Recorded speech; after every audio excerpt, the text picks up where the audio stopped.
Welcome to the High Fae Housewives podcast. I'm Blakely. And I'm Kylie. We are currently working towards our Maasters in the Maasverse. Our current course is focused on A Court of Mist and Fury, which is the second book of the ACOTAR series. We'll cover this book in 3 parts, and today we're at the second part discussing chapters 24 through 46. You can expect a spoiler-free summary at the top of the episode, and then we'll break it all down with our theories and connect it with the rest of the Maasverse. We will have spoilers for Throne of Glass and Crescent City and the current book that we're talking about, but none of the future ones. And warning, while we may be your silly gal pals, we don't recommend listening to this podcast around little ears or ears that may be offended because we say bad words and shitty things. Now relax those shoulders, unclench those jaws. I clenched my fist, unclench those jaws, clench that clam, and let's get into it. So chapters 24 through 46.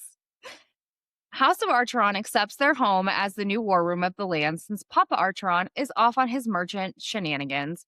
Nesta and Cassian have some aggressive sexual tension, while Elaine and Az play neutral Nellies. They have a big sleepover, and then the following day, Feyre works on her sick magic skills. Rhys leaves her unattended during this, and the Attor shows up. Rhys was close by and kept her safe, but Feyre was pissed that she was used as a trap, but she did end up finally winnowing. They write some letters to 6 human queens to hopefully get their hands on the super magical book, and then they skedaddled back to Velaris. Feyre is really getting to know the Court of Dreams. She thinks Mor's cool, discovers Amren drinks blood, and decides Cassian can train her so she isn't a weak-ass bitch ever again. They get word that visiting the summer court is a go, so the night court is going on vacay, except it's only Rhys, Feyre, and Amren. The arrival at summer court is a little tense since everyone is like, is Feyre a stolen bride or nah? Tarquin takes them on a little boat ride, and Feyre realizes he's kind of cool, so this all might suck. Feyre flirts a little and finds where the Fae half of the book is. Her and Amren go to retrieve it, and it goes somewhat south. They get the book, but make enemies out of the summer court.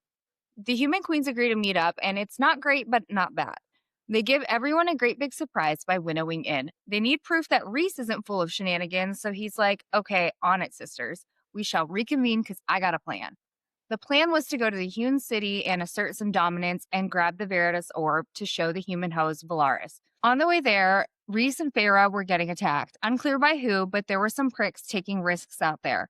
When they get to the Court of Nightmares, Rhys unleashes his big, thick, dark magic. Everyone felt him in them.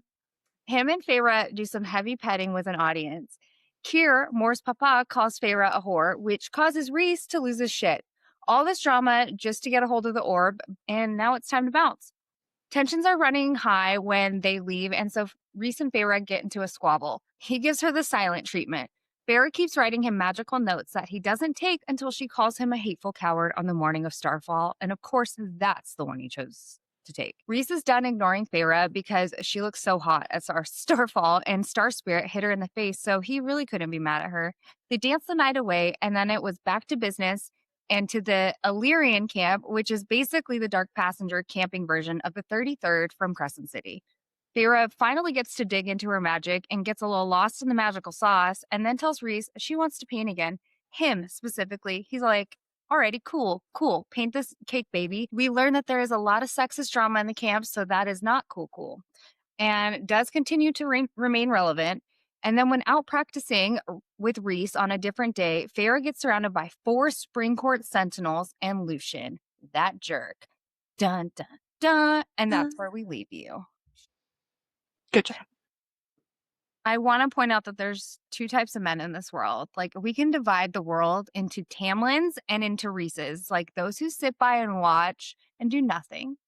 And then those who carry the burden and are doers.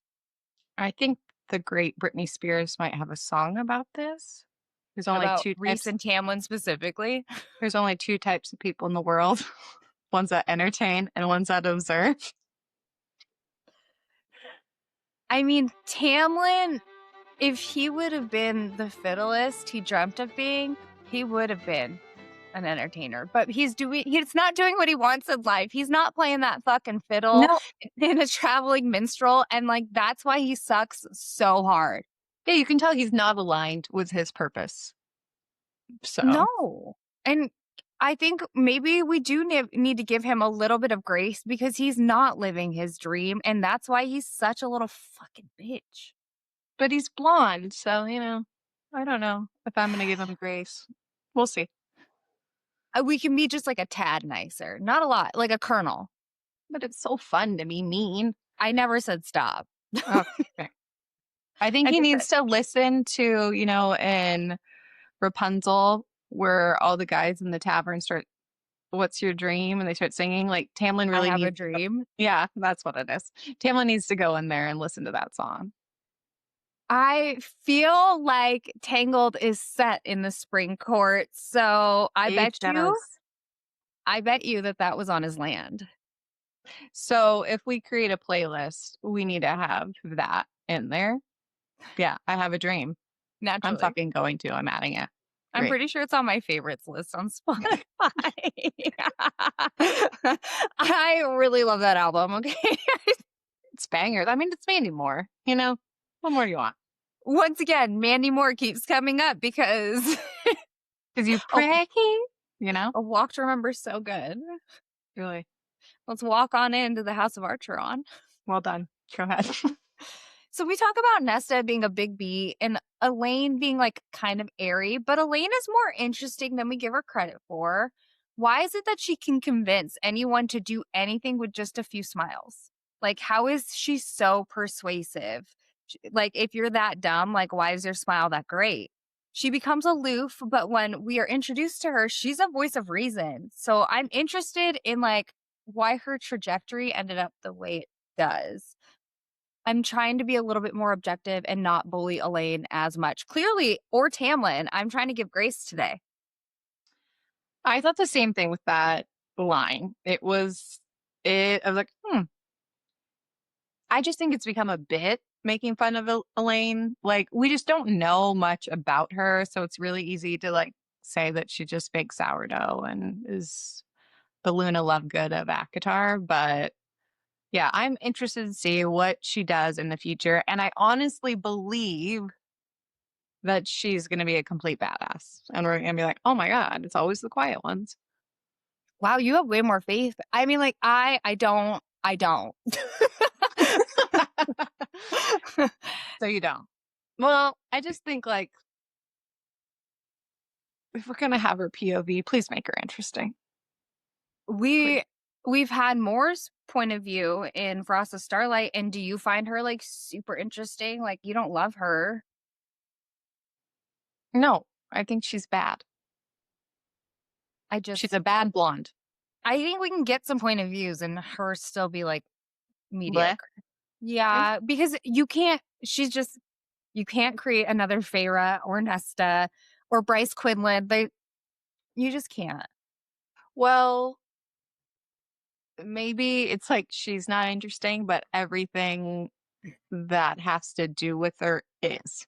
Amryn level interesting. Like, I don't really give a shit about a point of view from Amryn. I would not be interested in that. But I want more lore. Yeah, that. No, like, I want Elaine lore. I want what her power lore. I want to see. Yeah, I'm on board. I feel like because Feyre was removed from the Spring Court, we were able to get to know her a little bit more. So her telling Nesta, I can eat, drink, fuck, and fight just as well as I did before, better even. It's one of my favorite lines because she really went into fuck it mode and shed her old skin and is becoming who she's born to be. It's giving Riddick, I fuck like a third to me. Like, it's that level of line. Like, she is still younger, but she is still a badass. She's got some cojones in there. Well, yes, I always do this, but I was talking about balls, but I meant like I always do that too when I'm talking about balls, and I am. But nobody's balls are. Yeah, we're not cradling balls up this. Well, you never know. I'm really glad for all the people watching video. I apologize. When they're having this conversation and Feyre's coming out of her shell, you have Cassian defending Feyre, like really supporting her, and then Nesta just blows him the fuck off. like this whole scene just makes me laugh. Like maybe I was just in a really good mood while reading this entire book, but like it's been novella style and I've had so much fun reading it. Okay, so reading it to me, I totally agree. Um, reading it reminds me of like I wish that we had like the office cameras there and like the dinner scene, like the dinner party from hell in the office with Michael, like so many different things happening. Like I think that it would be a great documentary style scene because there's a lot happening. This meeting alone, and then like afterward when Cassian's like, Nessa's the delight, by the way. Like, it just, there are a lot of laugh out loud moments, and that was one of them. Like, but in saying that, Feyre was like, she's her own, or she's ... her own creature. And an ellipsis is important there. Mhm. Just, it makes me think that there's so much more to their bloodline. Once again, I would love multiple cameras, point of views for this dinner scene. It'd be good. I just think Nesta has literally never fit in. And this line just is another confirmation of she's other. Like she's not a regular human. She's a cool human You or know who something. she did fit in with? Hmm. Her mother. Yeah. Her bitch mom. Like, this is why I love Nesta. Okay, something that bothers me, and it always has. Why does she have this ridiculous soft spot for Elaine? And why does everyone baby Elaine so much? It's annoying. No one loves the middle child that much. No, like Nesta always getting in front of her. Is it because she knows like Feyre can always take care of herself? Is probably why. But like, I don't like how they coddle her. I don't like people who are coddled, so that doesn't help.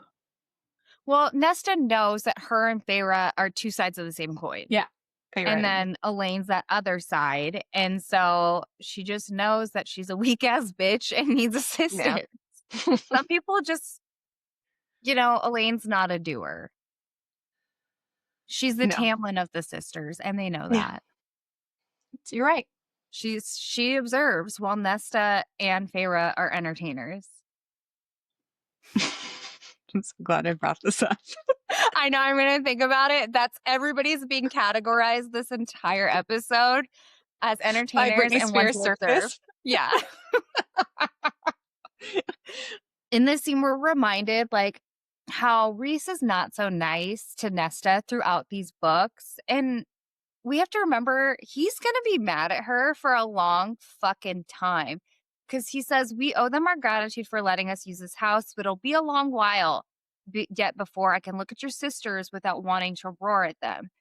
And he told us, like, this is how it's going to be. I'm going to be mean. I think the reason he is softer to Elaine is because Elaine is a little bit softer. They know that they kind of have to, like, be around the Tiptoe, bush. a weak ass bitch. Yeah. Yeah. I don't know. To be fair, I have with the narrative of Rhys is such a dick to Nesta when Nesta's terrible to Rhys the entire time. But like Rhys, I don't think is that awful to her, and we'll obviously get into it later. But like they were both pieces of shit to his friend. So what are you gonna expect? Like I still don't like people that were like a little bit mean to my sister-in-law 10 years ago. I have that grudge. And I always will. So I don't blame him. In continuing with our character analysis of these fucking dorks. No, that's not how we talk about our friends. No. Well, we do. Okay, so everybody calls them the Bat Boys, but I just keep calling them the Cadre Reborn in my mind. I don't just, some buff, haughty, fey males, I'm into it. So Cassian is hot-tempered, and it's said that his temper could be used to forge and weld. And of course, he's got red siphons. And then Azrael has an icy rage that Rhys has never been able to thaw, and he's got blue siphons. Like, what do the various colors on their siphons and all the other Illyrian warriors represent? I think, the coloring that they use is very intentional. We've talked about a lot, which is the blue and what it represents. I have talked a little bit about cast with the Crescent City, but like I think it's intentional, and I think there's more and more clues the farther we get on. I don't know why I always think about the fire sprites. Like, it's not some little human, not little human. It's not some little being stuck in their rings that's like driving the boat. That's what their siphons are. And you don't drive a boat. Like, it's a No. fucking bus. It's a jet ski. I've never driven a bus, so I honestly don't know what it's like. So can't compare. I drive a minivan, so I'll tell you. What exactly are Illyrian runes? Like, how do they stack up against word marks? Like, how does one think like an Illyrian? This shit's weird. It is. I know that Violet probably couldn't read them. And that's pretty much all I know. I don't know, but it is. It's that connection. The witchy woo. Well, even when Azrael's telling Elaine about him being able to fly, he says, "We're hearing the song of the wind." Like, what are they fucking witches? Like, I keep thinking that they are the male versions. They're the male Krakens. That's where all the male Krakens are. Here's my thought. Val created witches, Daglin created Illyrians, Asteri created archangels, and I believe Daglin created Starborn. Obviously, Asteri Daglin are interchangeable. This group of beings love to breed, and I think they try to improve the prototype each time. The prototypes do their dirty work. Now, Illyrians existed during ancient Greek time in real mythology, or real mythology is what I just said, but you know what I mean. Now, Illyrians had a widespread belief, but like I said last episode, some had an interesting connection to oracles, prophets, or seers, which is obviously giving witch. Illyrians believed in the force of spells and the evil eye, and the magic power of protective and beneficial amulets, which could avert the evil eye or the bad intentions of enemies. So I wonder if those runes are it's like almost evil eye-ish, like no bad things coming this way. But either way, Illyrians and witches are very connected. Imagine if they're just not. As Jam comes No. back and like, they're just not. She's like, wrong. Idiot. Chthonic tits, right. Witches and Illyrians, wrong. Isn't it kind of funny though, if you look back, that everything that they all created turns on them eventually? And they're the definition of insane. Like, they just keep getting like the same results. So it's just really interesting. And like, they treat them the same. Not well, bitch. And it they just get better though. And I'll prove that in a moment. I'm not sticking up for them, but I do think that they learn a few lessons here and there. But they do continue to create. And so, speaking of demon test tube babies, Rhys and his power, it's talking about how he dimmed it, the night rippling off him, the otherworldly grace and thrum of power. Why does some allegedly born of the world, Prithian, have otherworldly grace and thrum of power unless that power comes from elsewhere? He comes from yeah, I think he's got two sides. And we are just continuing to prove our point because it hasn't been proven yet, but we have all the proof. It's not officially written. Whatever. It's been proven. That's fine. We have all the proof, but we're just going to keep proving it. We're right. Yeah, which I love being right. So let's keep trying. So when Rhys has his antechamber to his mind to show Feyre his Attor, what was that? The Attor memory. It's described as darkness flowed through me, soft and seductive, echoing up from an abyss of power so great it had no end and no beginning. That's huge. I think the use of the word abyss is intentional because what Prince of Hell do we not hear about? The sixth level, the Prince of the Abyss. Now, I can go two ways with that. One, Rhys is the Prince of Abyss, which I think is the least likely, or he's a demon test tube baby and he has that abyss dog in him. Now, while we're here, let's just talk about my theory from the beginning of the year about Rhys's nightmare. When Feyre is awoken by Rhys's nightmare, she says, "Darkness swept past me on a phantom wind, full of stars, flapping wings, and pain. When she feels him, his skin is freezing, icy breath. Now, when we get visits from the princes of hell, the temperature is icy. The mention of flapping wings, Apollyon has wings, and they were talked about during Hunt's dream. Other times we hear it in the Maasverse is Kaltain mentioning she can hear flapping wings. Nehemia, people say that they can hear them near the Fairing Gap. Some of that can be explained with Wyvern, but most of it, I think it comes back to Valk. And what do we believe the princes of hell are? Valk. Now, he doesn't tell Feyre what his dream is about, and I see no problem with that because they aren't together. And Rhys is used to shouldering the burden himself for everything, so he's leaving out details. Now, why would a prince of hell visit him? Well, he says there are things under the mountain that he doesn't like discussing, even with her. Now, what we have learned about hell realms is it's possible he was visited by one of them, or maybe he is the Prince of the Abyss. But what does Feyre say when she leaves the room? Dark, fallen prince. A prince, you say? And the term dark, I have more thoughts on this that have to do with the Hewn City that compare really nicely. So let's put a pin in this for a moment and we'll come back to that. In like the otherworldly manner, when Feyre winnows, it's described as time slowed and curled, which is giving otherworldly power as well. And we know when archangels and Asteri die, time slows. Feyre's is so different from Mor's, which is described as ancient, and Rhys's, which is generally described as different types of darknesses, depending on his mood. Because we know, like, when he winnows with her after they get in their little spat, it's not that warm, comforting, soft darkness. It's just cold.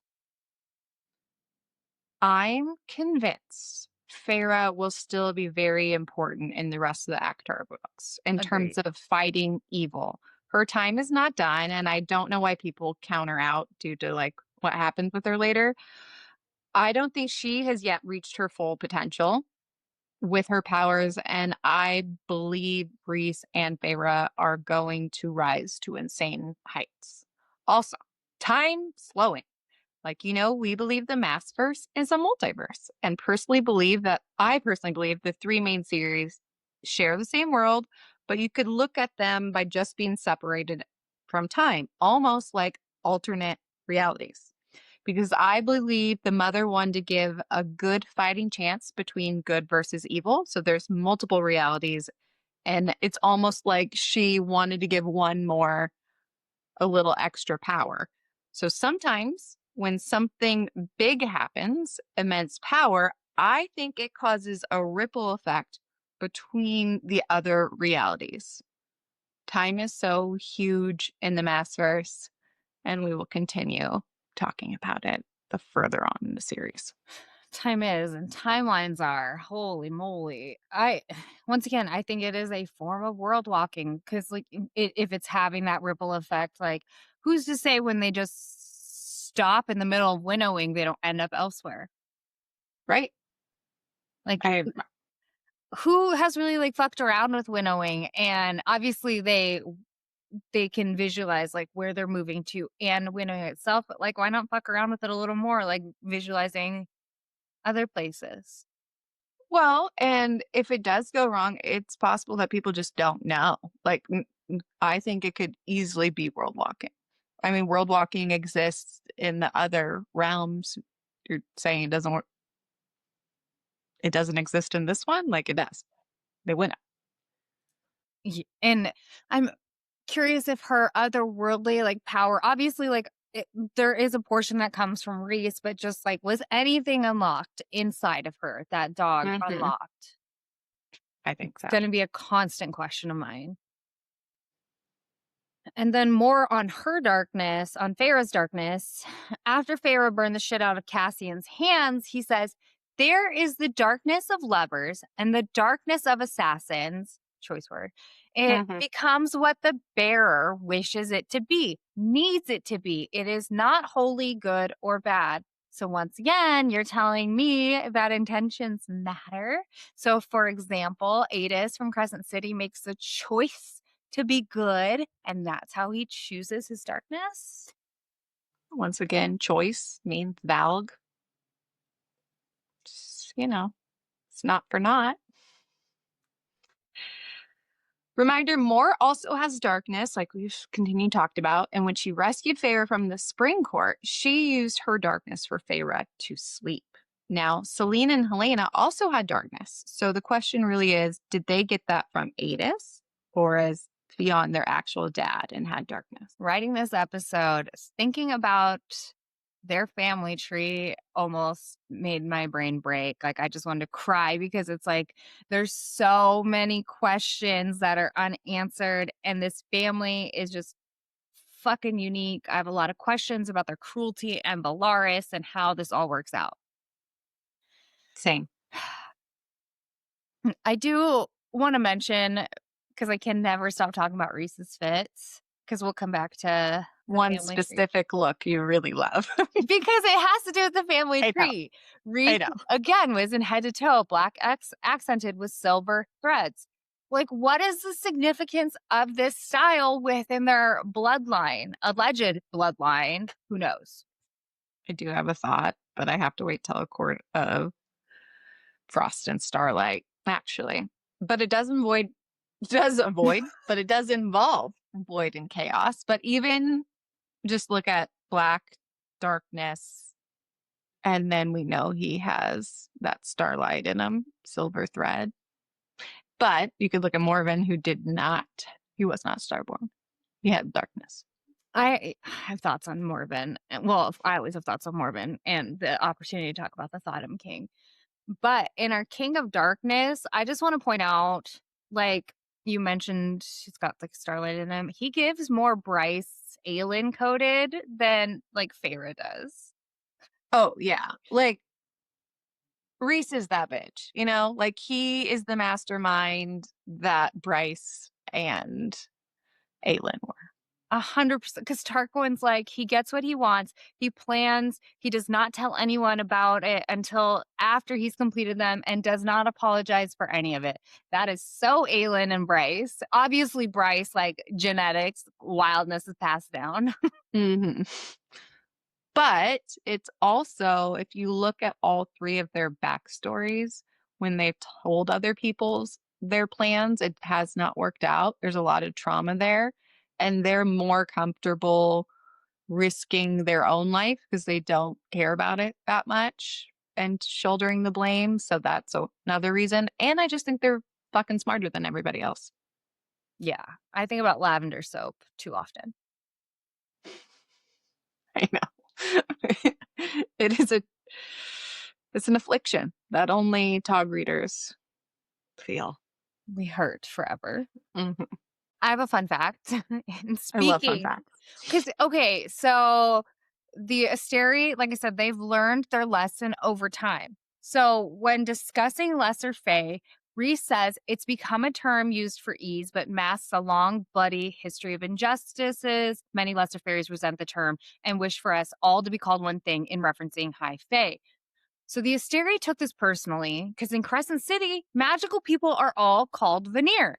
This explains all the fucking names for magical people, too. They are all their own type, but anyone magical is Veneer, where in Prythian, it's High Fae, and every other ethnicity or type is Lesser Fae. And it's actually a big deal to the Fae because Tarquin even brings it up when he talks about people wanting to get rid of High Fae. He says, but mostly eliminate the inherent privileges the High Fae over the Lesser Fairies. Even the terms imply a level of unfairness. So bitching about all the different magical names you have to memorize doesn't annoy me as much. It has purpose. It does. And I think it was intentional of the humans are the lesser. They wanted to make sure that was clear. Like, no, you have magical powers. You're still okay. Humans,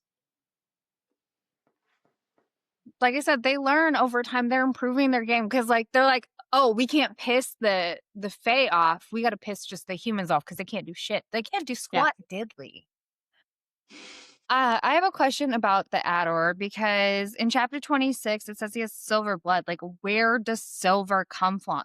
Come gross. Yuck. Silver come from? I mean, we have seen silver before in Crescent City, House of Earth and Blood, when the Crystallos demon gets Hunt's shoulder in chapter 46. His shoulder was gushing blood, so was his forearm. Blood and some sort of silvery slime, and the Crystallos venom was silver. So, like, I wonder if there's like a correlation, considering they're both fucking monsters. Napoleon created the Crystallis, so I wonder if the Attor was created by Napoleon originally, but went bad. Like, you know how CC, the Reapers, and the Vamps defected from Princes of Hell? What if the Attor was something that also defected? The Attor's wing, Napoleon's winged? I don't think it's possible. Because we don't see silver very much. So there's two examples, and then we see silver in Amren's eyes, and then obviously we got silver flame later. But just silver is very loosely used. So it's very unique. And on the topic of silver, like, why does Amren drink blood? Like,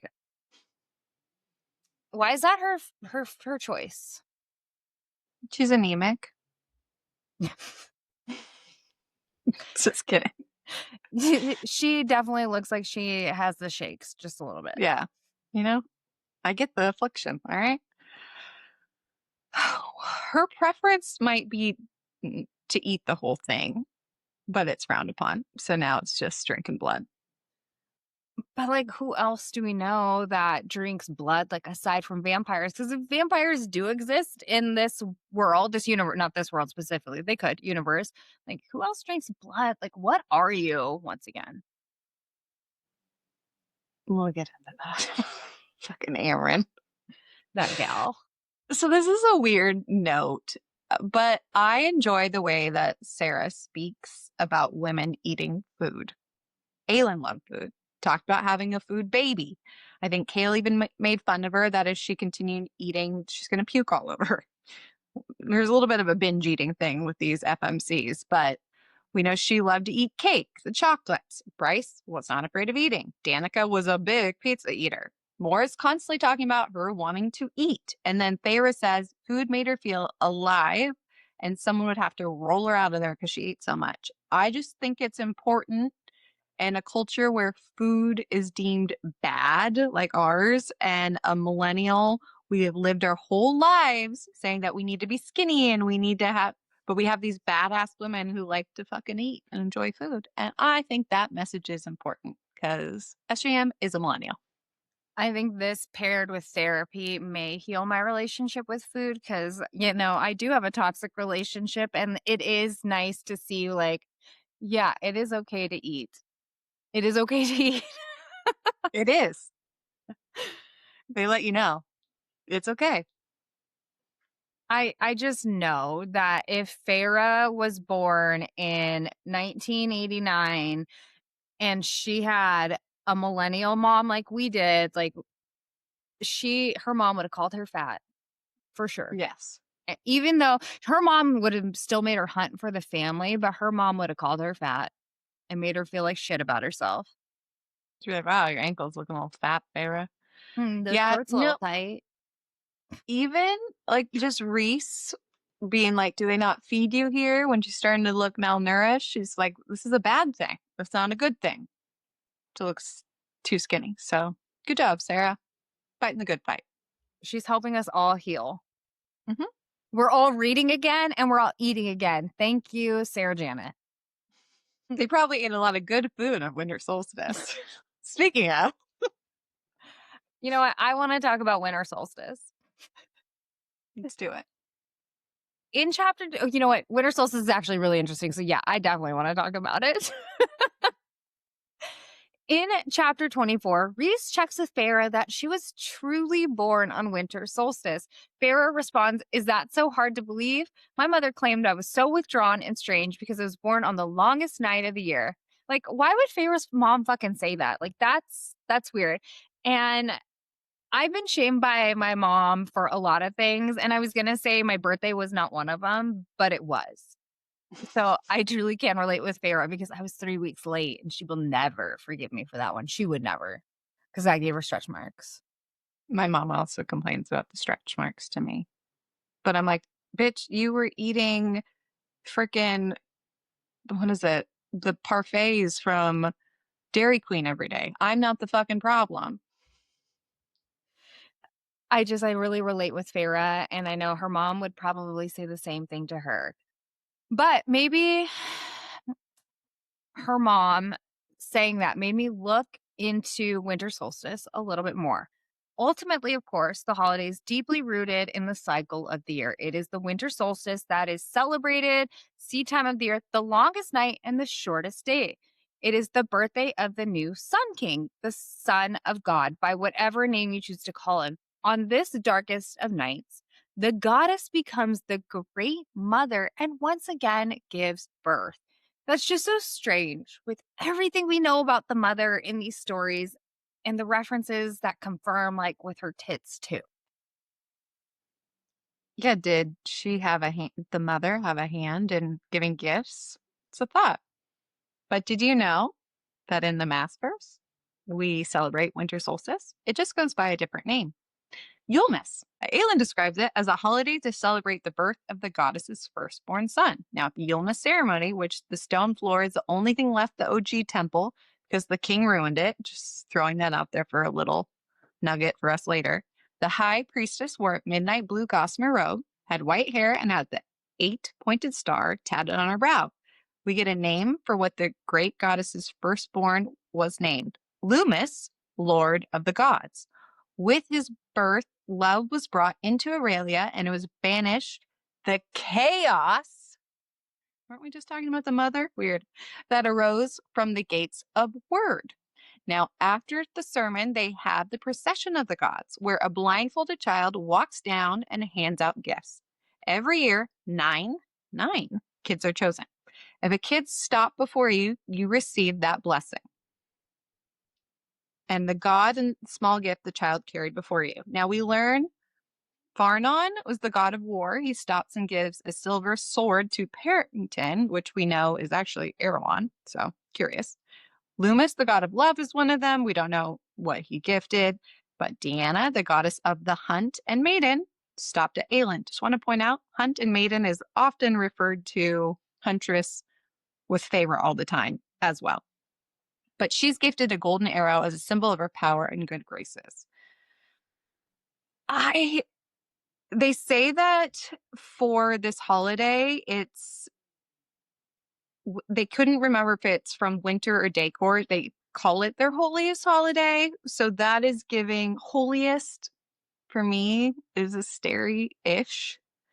But then for it to be winter or day court, I think just with the light being such a topic, it makes sense. But good little tidbits. Winter solstice is weird. Their holidays are all weird. All of them. They are.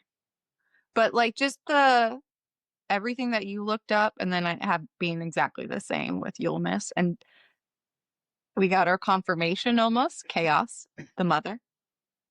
It's almost like, you know, how we have demon test tube babies. Is that like her being born on that year is like, we use the term in Fourth Wing, but God touched. Is this like some form of it or like a rebirth?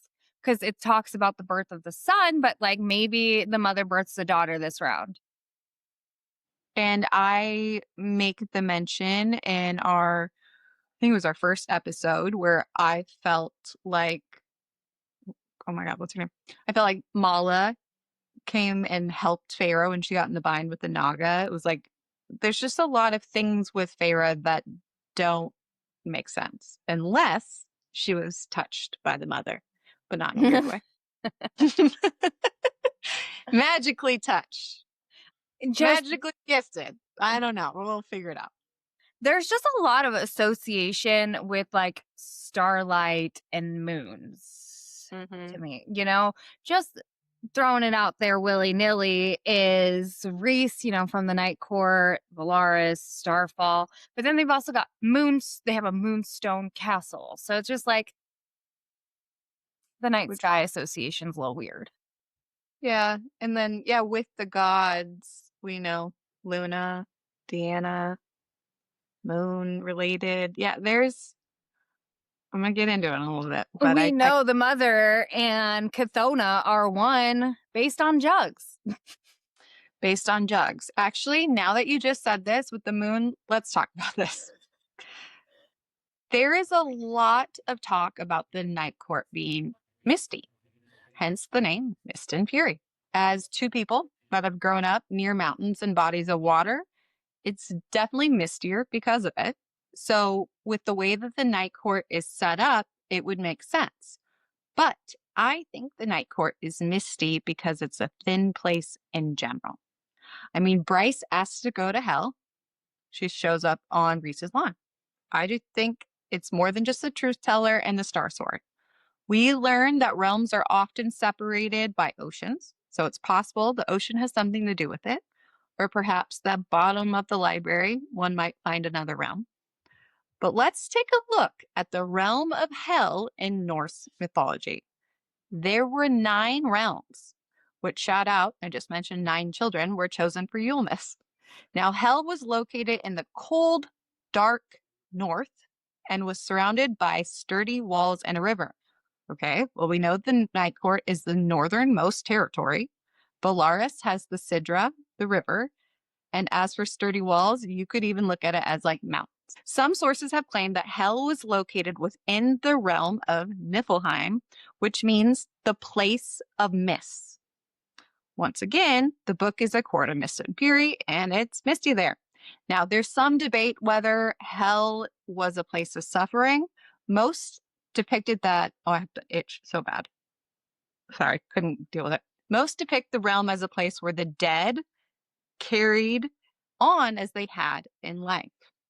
Others suggest it was a bleak, horrifying place. Hell was located on the lowest branch beneath the roots of the world tree. Shout out to last episode where the bone carver was said to be beneath the roots. And as for the name of hell in Norse mythology, it means hidden. In German, it means concealed place. You want to know what's hidden? Valaris. But I kept thinking more, what if Prythian's hidden? There doesn't seem to be a Prythian that we know of yet in the Tog world on a map that we can figure out. We have the prison being directly connected to a Velen in Crescent City, but not that large of an island next to it. We do know that islands can be hidden. There's a lot of evidence for that. And in Norse mythology, hell was described as the underworld and final destination of death. So this is fucking wild. But what if Prythian is hell and the final destination of death?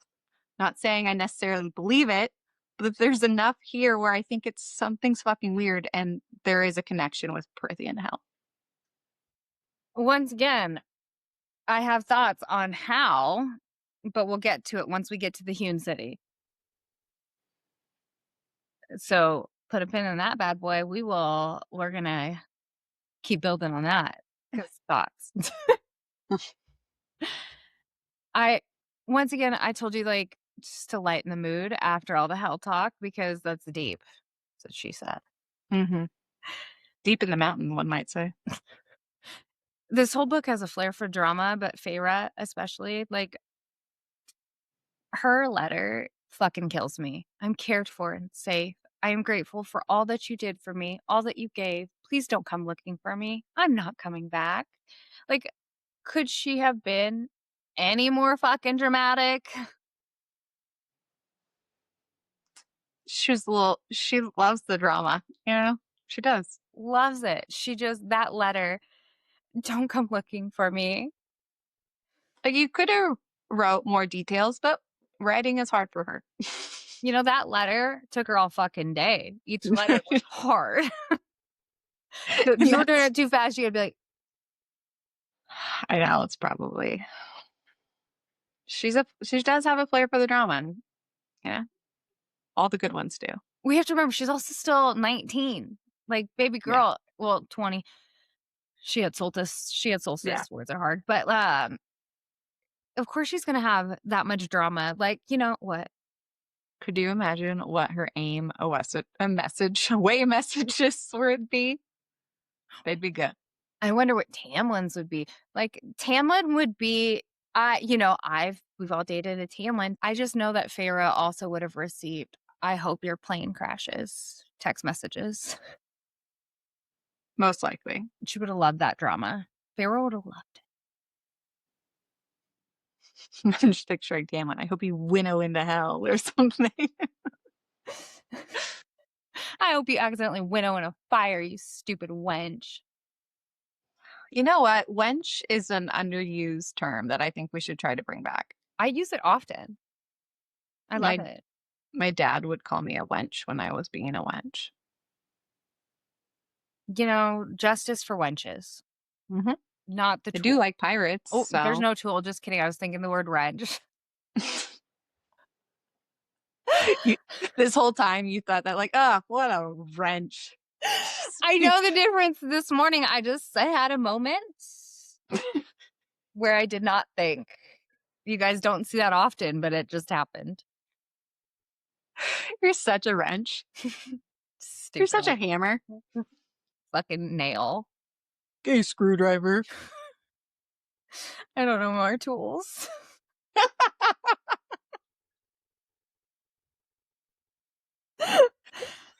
Yeah, what do we say? You tape measure? Like what? You fucking skill saw. Ooh, you got a good one. Good job. Don't know where it came from. So stupid. You know what? I think Feyre would wear purple if she was welding. If she was welding. I like it. Love the transition. There was a lot of references to the color purple in a lot of these books. I just want you to know, for the sake of sanity and time, I only looked up purple and lavender, no other variations of the shade. But Feyre wears purple in chapter 7. Nesta wears purple. Moore wears purple when they go out dancing. This is all relevant. Hold on. In Crescent City, Bryce has purple nails at one point and purple unmentionables. Bryce is weird. We know this and shouldn't be in this list, but I have to mention it all. Celestina had pale purple robes. She's a Asteri maid, so this one's not weird. The Vipe, though, wore purple lipstick literally throughout the entire fucking series and had purple nails, always representing purple. And Vespi had lips so red that they were near purple. Then we go to Throne of Glass. Irene wore purple, and we know that she's a witch because lavender is fucking Silba's color. Again, proving Silba was a witch. And May wore purple. So what does all this purple mean?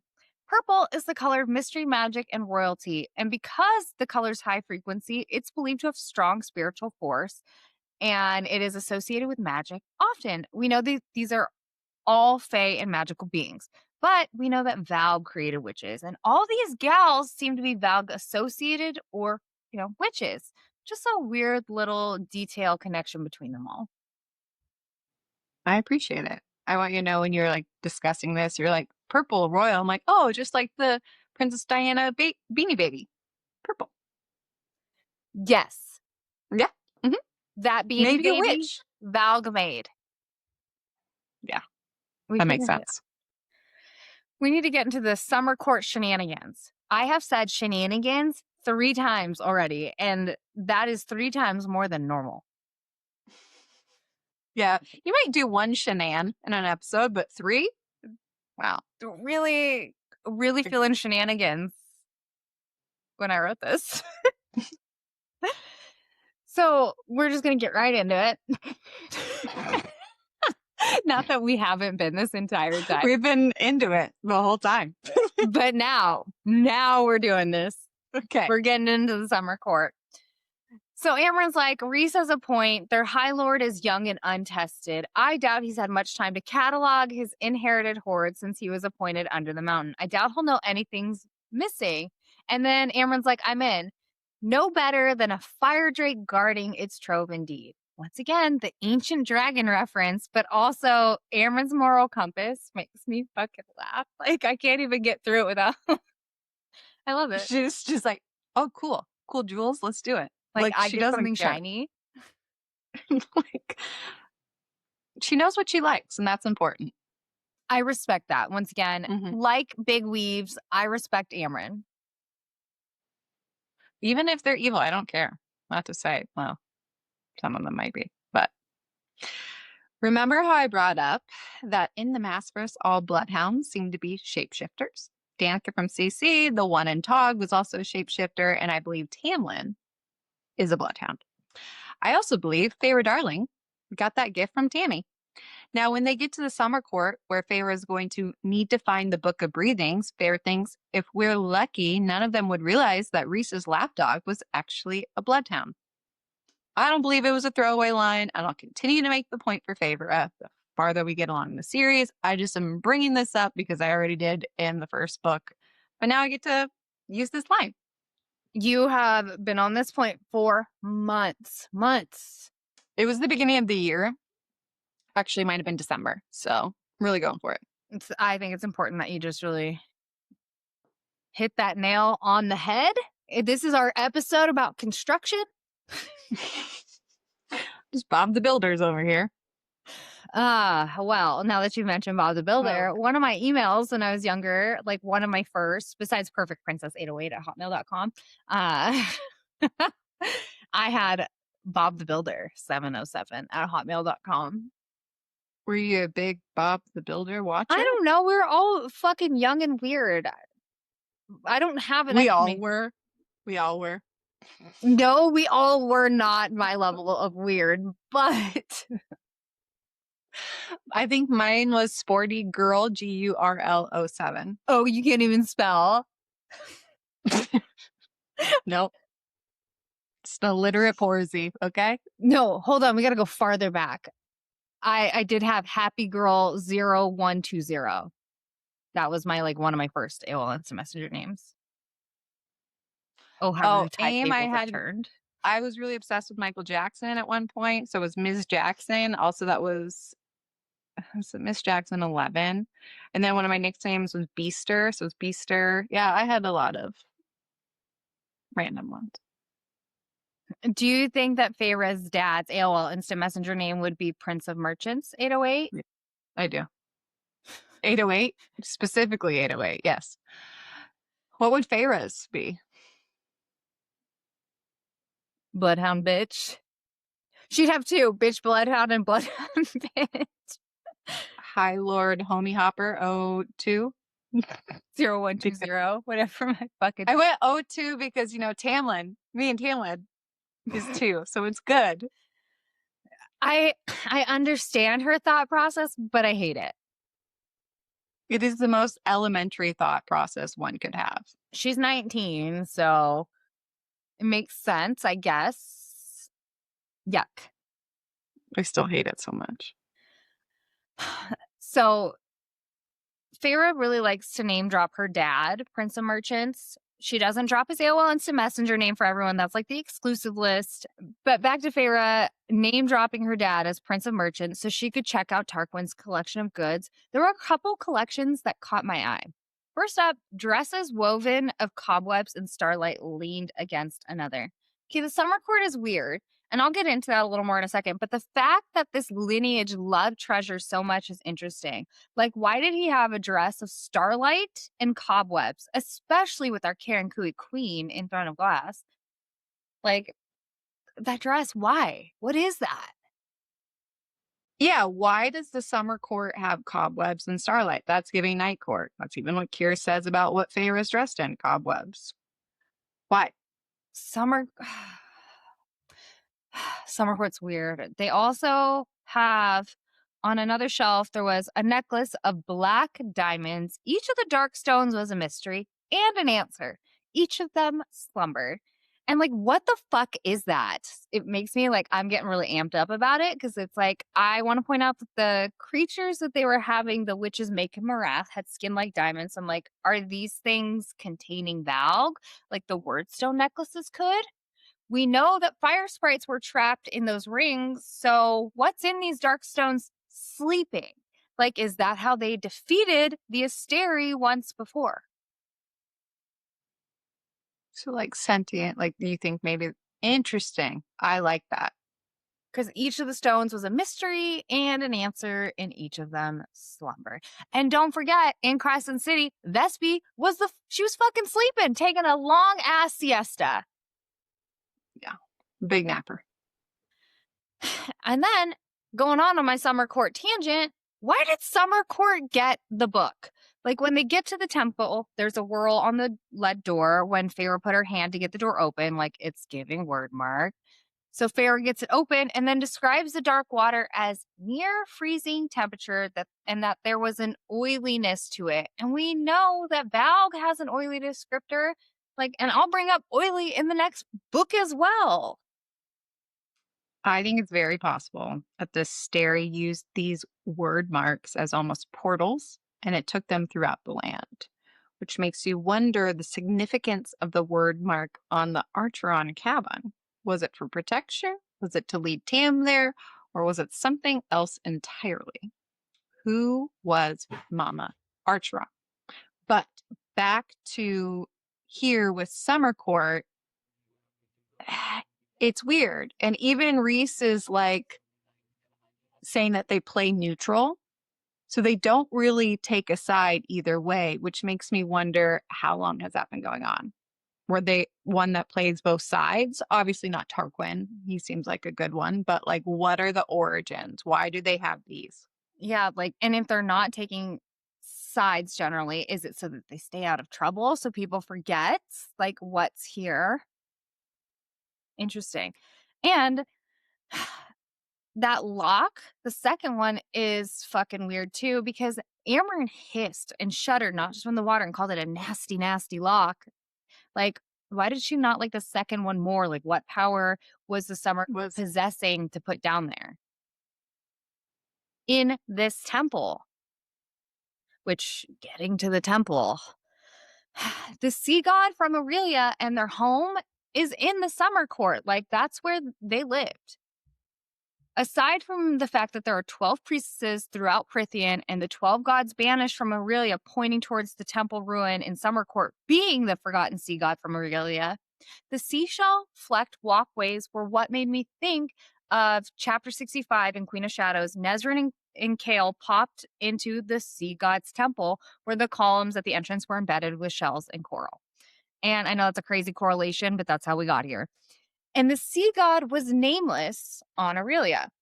On the southern continent, there was a sea goddess Thotumn who they were honoring the following day that they got there, but she still has a name, so she's not banished and has no relevance here. But, someone would bring her up and be like, what about Thotumn? This is where she still has a fucking name. She's not forgotten. But the way that people look very unique at the Summer Court is weird, like high fae and fairies with scales and gills and long, spindly webbed fingers. Even Tree McGee Alice is from there. It's almost like underwater creatures, like in Crescent City, are able to be on land as well. And the temple's location is suspicious enough. Half of it's in the ocean of the fucking Summer Court. That's weird. And the fact that Tarquin's magic for the Summer Court is water is fucking weird enough. Feyre saying perhaps the sea knows, perhaps the sea is the High Lord's servant. Doesn't help my questioning of why summer has water magic. I know beaches and shit, but not crazy warm wind magic. The ability to heat things up, summery warm shit. Why is there magic water? And in Crescent City, Ogenis talks about her her people have been there for forever. They just didn't know. And all these people in Prythian look like they either could live in the water or on land. Makes you wonder the origin of Ogenis's people, which is Ogenis Thotumn. We've talked about this, unclear. But I don't think Thotumn was ever banished. So I think Thotumn is Thotumn on the southern, I don't know. Does Thotumn evolve? She is a sea goddess. Ogenis is a sea goddess, but this one specifically says sea god. Yeah, this one here. Yeah, and I can get even more into Ogenis, but I will on another day. But Feyre, so Rhys says to Feyre after she pegged Tarquin's brain, a shallow nod, and what expert work you did using the essence of him to trick his shields to get past. Clever lady. Do you remember when Feyre slipped into Lulu's mind in ACOTAR as well? Mhm. So Aelin has done this to Rowan. When Aelin got the Amulet of Orin, it said she had picked it up to put it in her hiding spot. A thread tugged inside of her. No, not a thread, but a wind, as if some force barreled into or from Rowan into her, as if their bond were a living thing, and she could feel what it was like to be him. I just want to point out that Aelin said, God, how did he handle the weight of the power? He could crush bones into dust even without magic. She'd know how she'd know but to feel it, the power purebred Fey male in existence. He was as alien as the Valg. And that just sounds so fucking similar to Rhys. Like his power. It has no relevance, but she felt Rowan's magic and slipped past his barrier. I mean, it kind of does have a little relevance because Rhys threatens anyone who touches or threatens Feyre that he would grind their bones to dust. But this is a skill that Rhys has, and we know that Maeve has it too, since she built pathways in a lot of people's brains to convince them she was a third sister. And Rhys gives us the talk about Daemati, and like you could become some Daemati would use people to you would become their slaves. So that does give Maeve a lot. And Rowan said that's a great skill to have. All this Hmm. from just slipping into Tarquin's essence. That's what she said. That sounds dirty. So it's like, was Aelin actually Daemati? I mean, I think I think so. that's possible. Yeah. I think like I don't all the think she knew. references about her and Rowan like having their own secret language, like they were actually communicating because she was And it could Daemati. and you could blame it on the bond, but I don't think that is the case. No, I think that she is a form of Daemati as well. But back to more old magical things. Amren. They had a rough exit out of the temple, but Amren's blazing palm flattened against the door, burning, heating the metal, swirls and whirls radiating through it as if they were a language all her own. And then the door opens, her hands glowing. Symbols flared again and again. The door held. Like, what are you that you can just have these symbols like flow out of you in a fucking god's temple? Mm-hmm. That is the question. What is Amrit? Just like all so much shit, all these shenanigans 4 times at the summer court. Absolutely nuts. But are we sure that Amren's like not a lizard of some sort, aka a dragon? Because like she had a hearth burning hot enough to make the room near stifling. And with all the Fire Drake references. In our CC3 coverage, we talk about what Celine said regarding someone put in the prison. Beneath another mountain, far to the south, I found a being of blood and rage and nightmares. Once a pet of the Asteri, it had long been hiding, feeding off the unwitting. With the dagger in her power, she laid a trap for it, and when it came sniffing, she dragged it back here, locked it in one of the cells, and warded the door. Now, Amren is described as a nightmare, and Lucian says something in the next book that really makes me believe that Celine was referring to Amren in this moment. Now, Amren means hill or mountain, so I feel like that isn't too much of a stretch in regards to associated with the mountain. And even if you read CC chapters where Amren is in it, she gets so fucking cagey and weird when talking about Thea and the Daglin Asteri. And of course, she knows the Holy Tongue, or could. She was their pet. And she was probably a dragon. I'm not against that at all. Like, even being a blood and rage and nightmares. Think We about talked about. Ariadne's personality. She was a fucking bitch. Yeah. Where are all the Well, dragons? I mean, we know Maeve killed a bunch of dragons, but like there's so like Amaranthus coat of arms and stuff like that. Like, where are all these dragons? We know why Maeve kept the dragons too. Because they can't. Because dragon fire can also kill princes of hell. AKA Valg. God, the ancient shit in this book is so stressful.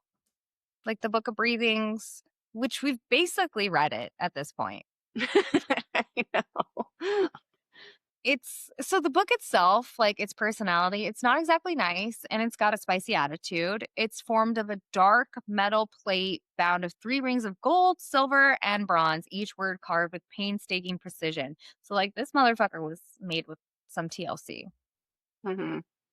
But Amaranth's face, the blood drained from it, and she's seen shaking and sticking her hands in the pockets, and then shares with the class that the book is written in no language of this world. It is the Lashon HaKadosh, the holy tongue. And then Rhys replies with, I heard a legend that it was written in a tongue of mighty beings who feared the cauldron's power and made the book to combat it.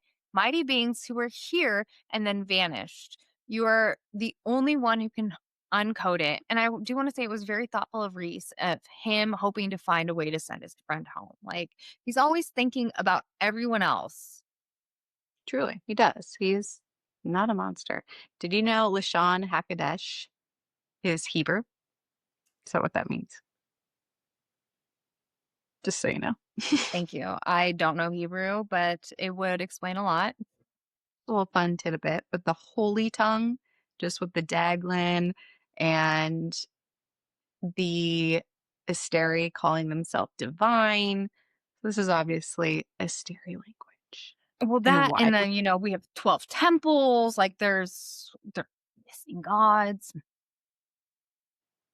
It just sounds Mhm. like holy wars. That is exactly what's happening. And we'll get more into it in the next book with our thoughts, but we just have to start pointing out the things that we've seen and build on them. So we finally get word from the queens that they will rendezvous, and those little bitches winnow in. So they are not the coolest of gals. They're kind of dicks. But they say, our half of the book, child, does not leave our sacred palace. It has not left those white walls since the day it was gifted as part of the treaty. It will never leave those walls, not while we stand against the terrors in the north. And I just want to say that when Jessica has a romp in the sheets and then chats with Bryce on video call in Crescent City at House of Sky and Breath, Bryce points out that Pangeran splendor of the white walls. Could the continent connect them to Aurelia in some sort of way?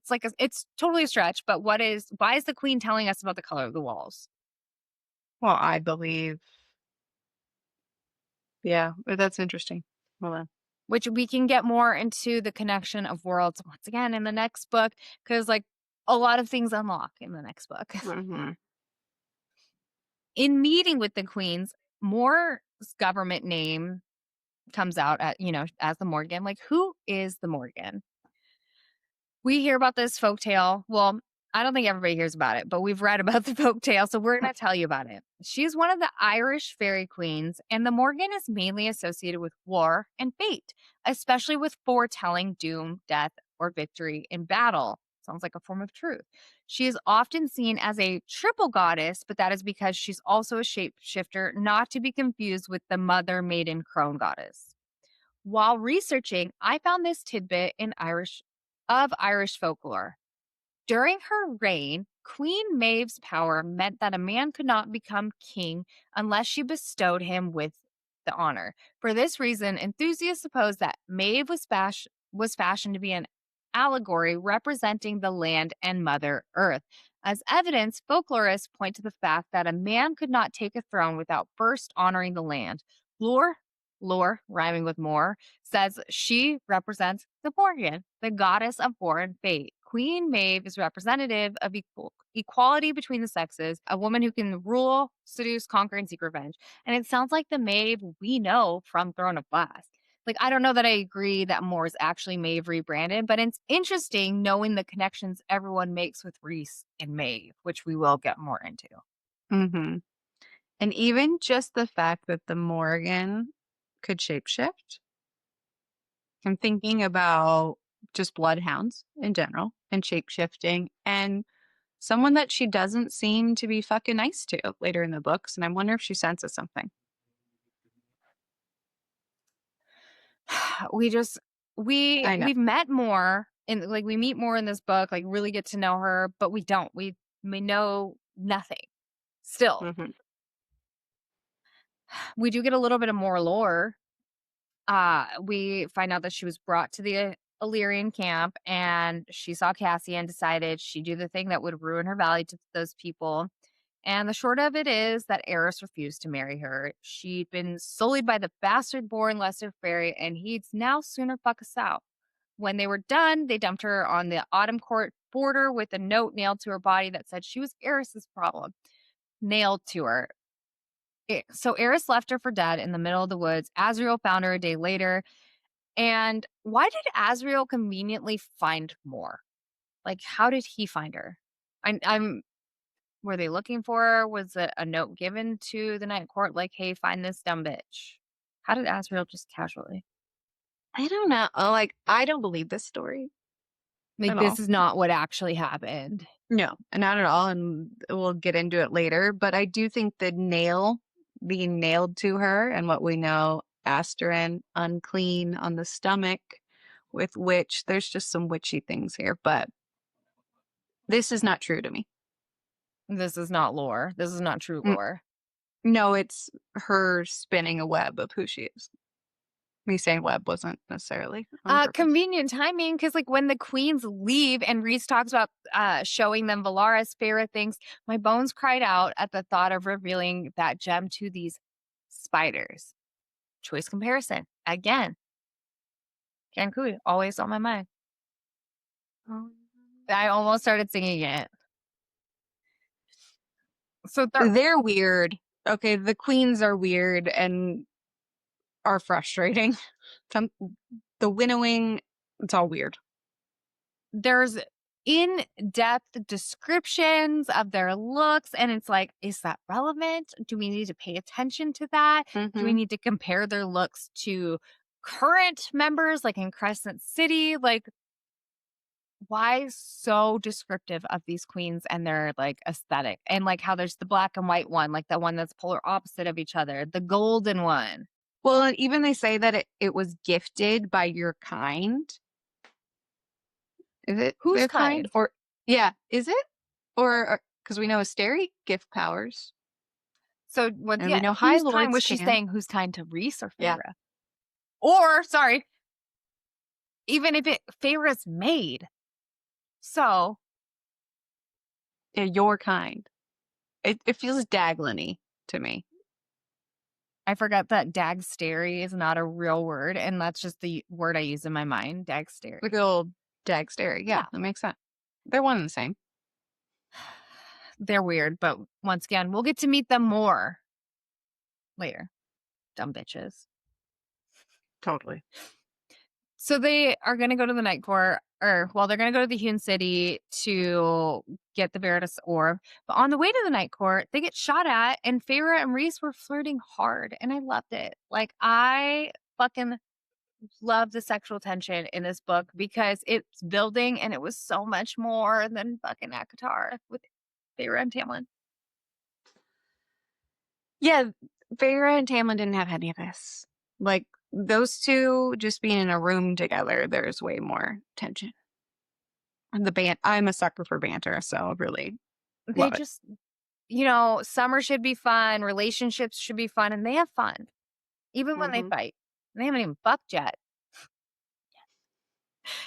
It says during sex, an Illyrian male can find completion just by having someone touch his wings in the right spot. Like, do you think that this is something they like tested out?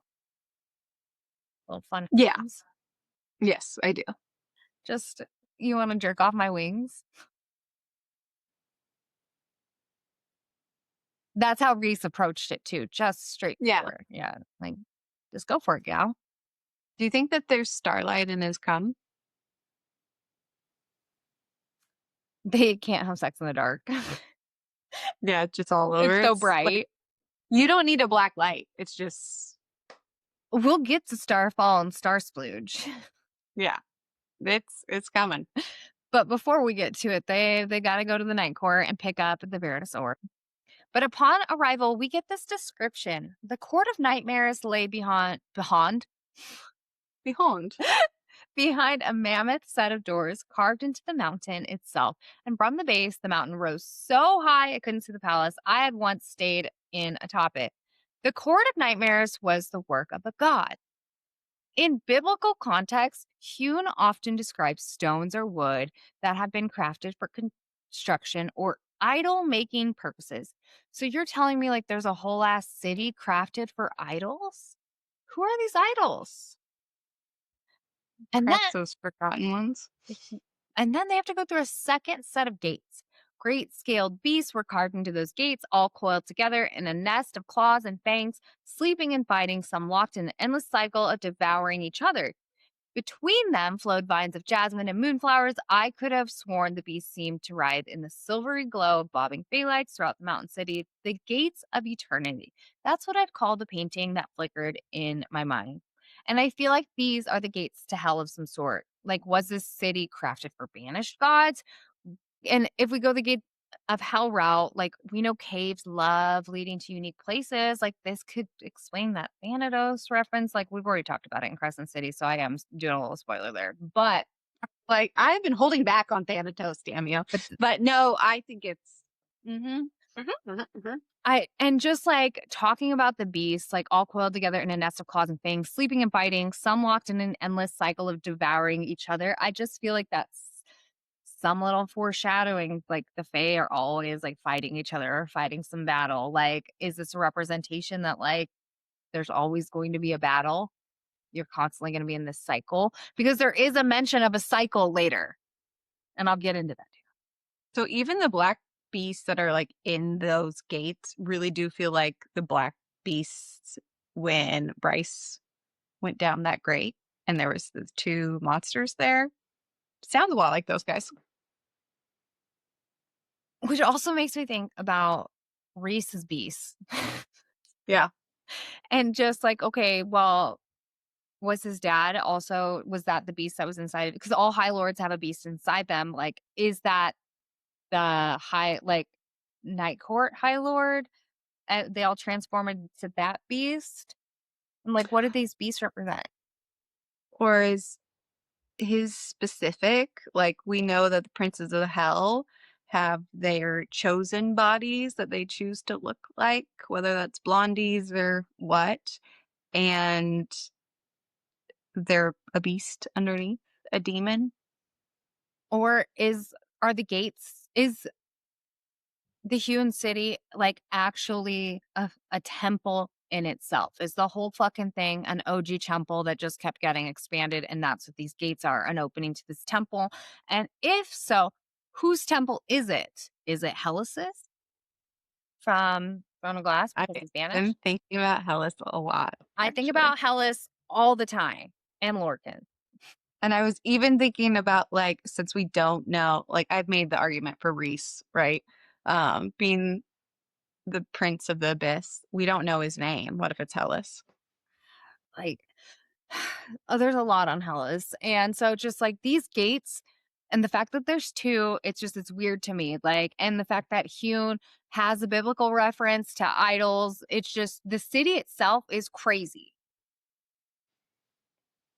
And everything that all the lore about the Hell Realm that I just read, Night Court, yeah. Mm-hmm. There's rivers, real rivers down there. So we get kind of the 411 on why Rhys keeps this place a secret.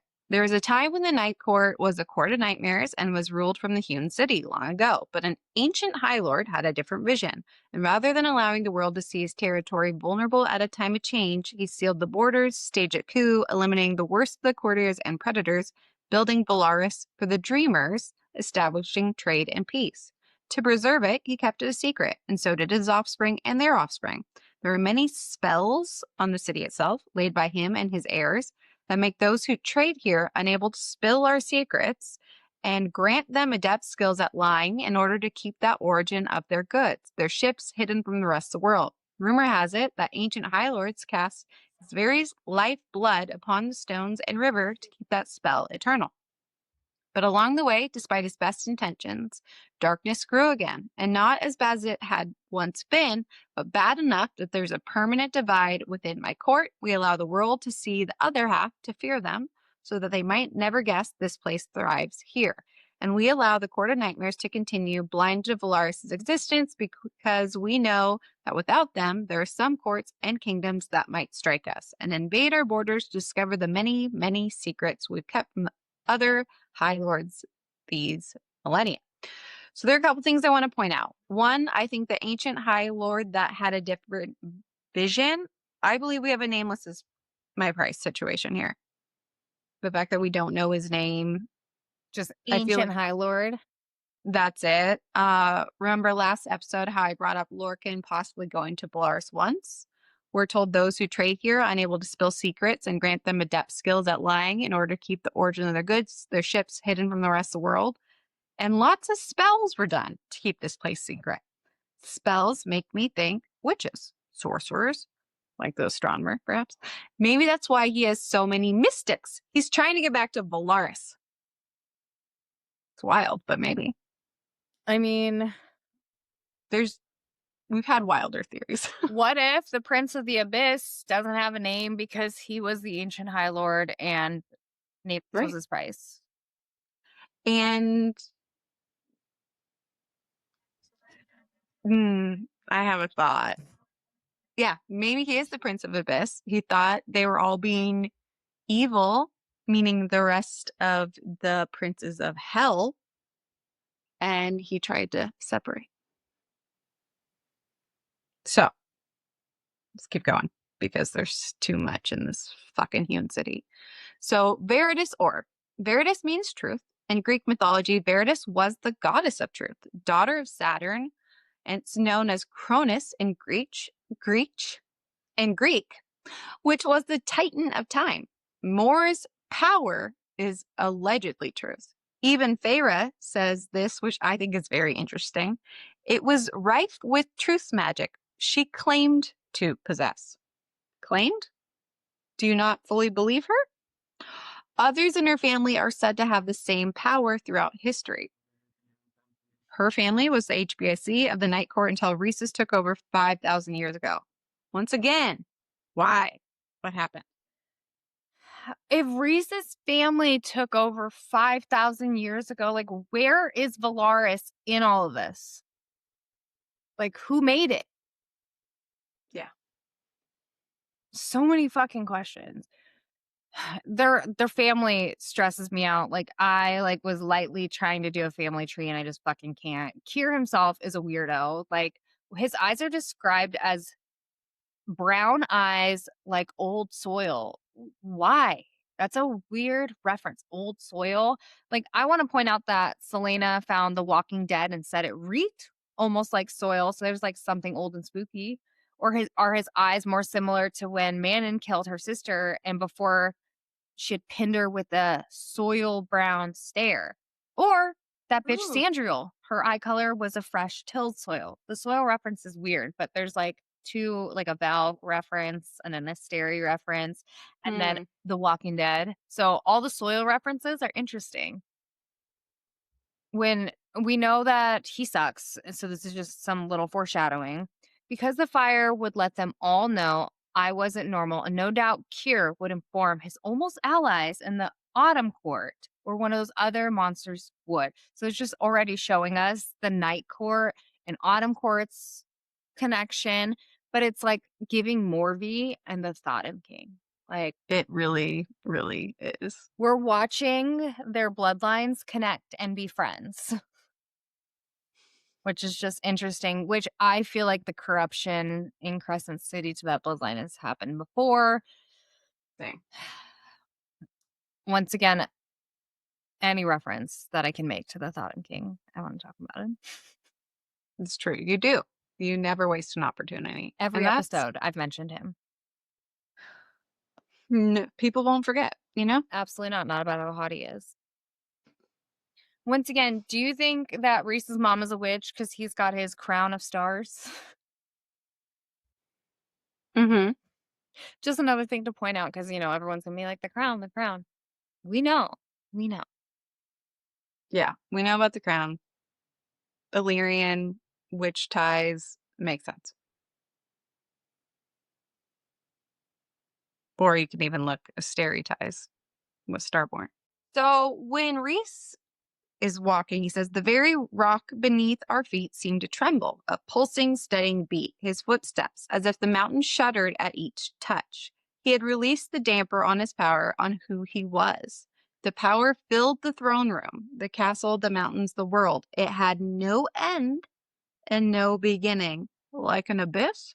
His fingers were icy. His hands were so cold, I almost yelled. Remember what I said about him being a hellspawn or possibly even a hell? Prince of Hell. Out of hell. The Hewn city, it's just like, I swear it's connecting on more to hell, even more and more. But Rhys is like, choice to be good so he doesn't rule that city. Mm-hmm. Demons come out of hell. Once again, speaking of demons, Rhys, his voice cutting through the room like lightning on a stormy night. Like, where did you get the lightning? I mean, I don't think it's the god Thur, but because I just thought of his bust for some reason. Or is it Hellfire? Yeah. Like the lightning references, once again, they don't come around often, but here we have one. How does Rhys describe himself?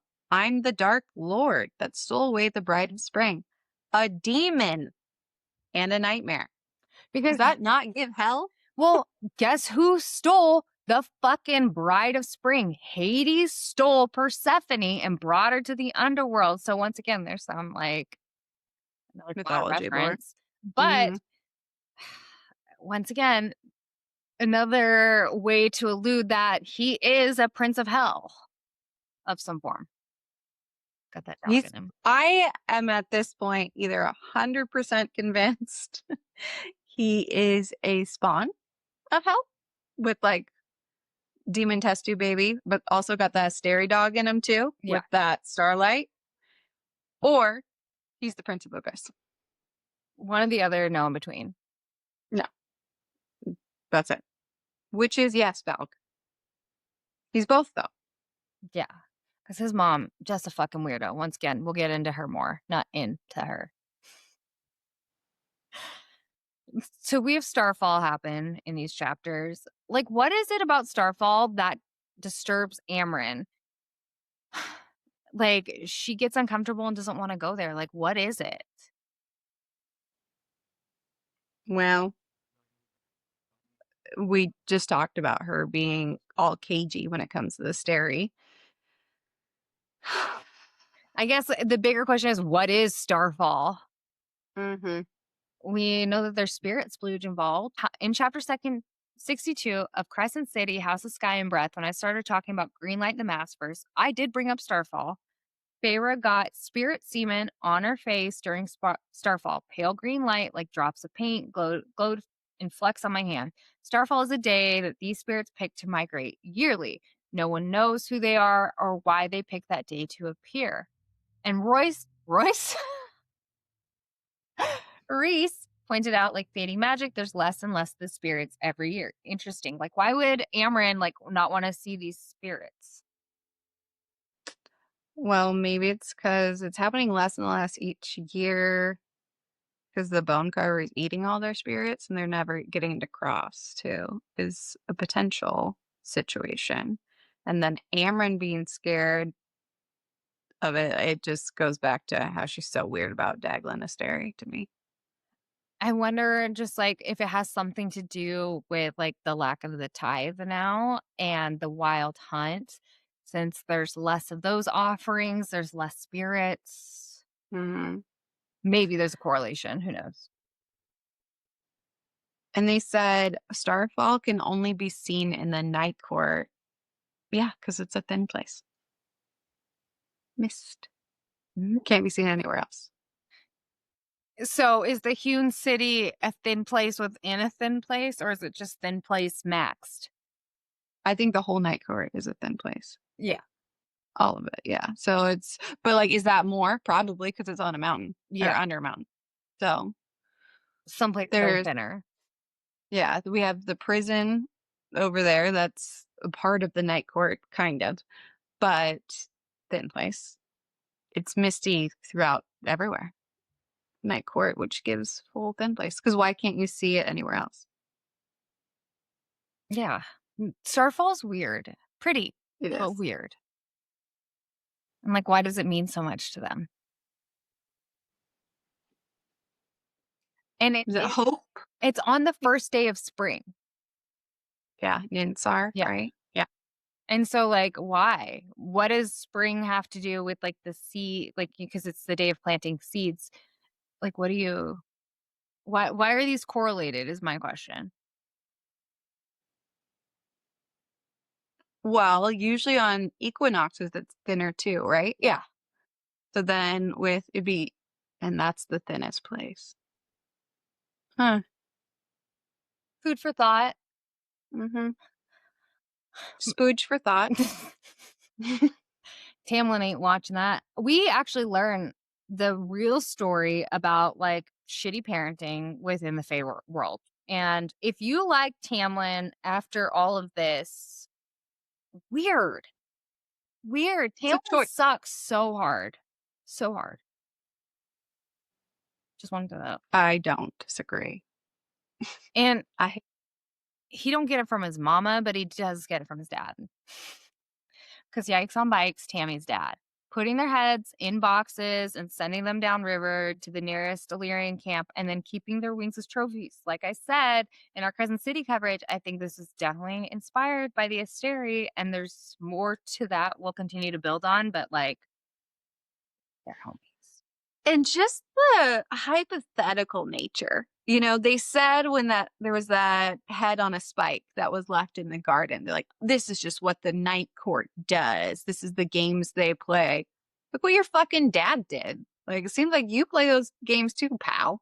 His dad and Rhys's dad are very much like Morrigan and the Thotumn King, like, just the evil dynamics. Like, why are all these dads awful? That's a larger question about dads failing, and we just passed Father's Day, so I understand it's difficult for us all, okay? Yeah, I can't, once again, cannot wait to get into the next book. We always can't wait to get into the next book because then we can unload more. I love blowing my load. But do you think that Rhys has Starlight in his spooge? I think that there's, like, a magical moment. Well, Or does shadows come out? Well, I think with Az, when he does it, he's got shadows come out of his dick. You're welcome. I picture his shadows like Peter Pan's shadows, and so that's terrible. Okay, but he's a singer, shadow singer too. So shadows come out of his dick and it sings. That's exactly what I was thinking, like, hallelujah. Yeah.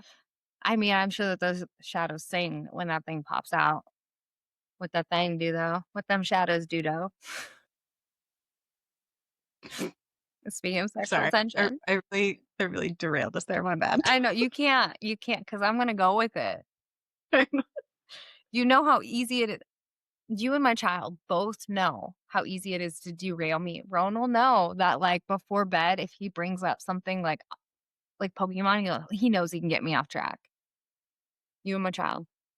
We're not stupid. Actually, we text each other about it. What are you going to talk to her about today? Let's derail this bitch. Wouldn't be surprised if you have my son's phone number. I do. You know, to go from talking about my kid to Feyre and Rhys's sexual tension is going to kill me. There's really no other bridge here. There's none. I don't know what to do. So sorry, guys.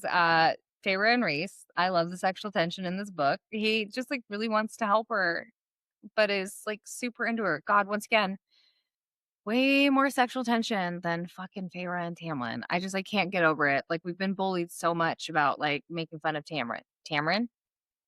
I can never get his name right. This whole It's because we don't care. We don't care. Tamrat's when is the next book. Tamrat. Yeah, no, like, and even in the beginning of this book, when they're banging, it's just like those sex scenes do not do it for me. No, I just picture Jack Rabbit, like, Mm-hmm. Yuck. Yeah. So when there's sexual tension and Feyre is practicing magic for answers to questions, Feyre just feels it in her to join her powers and thinks they were one. They had come from the same dark origin and same eternal well of power. Once long ago before language was invented and the world was new. Like, who gave this bitch power straight from the void? Because that is so specific. I love And talking even about like their sexual tension, and I'm like, yeah, her void. even like the well of power reference, just because we get that with Aelin a lot. And she And digs like deep and endless well. tunneling. Some might even call it an abyss, you know what I mean? Tunneling for power. It's mm-hmm. It's voidy, which Princes of Hell come from the void. Like, so much happens in these chapters, and I feel like we barely like scraped the surface. We did cover a lot, but Well, we had to hold back on some things because we could have touched on it, but it didn't make sense until a lot of them are ACOTAR, honestly. But don't worry, we're gonna be back next week for chapters 46 through 69. So thanks for giggling through our journey with us today. We have new episodes every Wednesday. Yes, that's right. We moved from Tuesday to Wednesday, going back to the OG sketch. make sure you hit that follow button wherever you listen and head over to our social media for all of our latest updates, theories, and more New Book Goofing. All links are in our info. You giggling gal pals. We'll see you next week.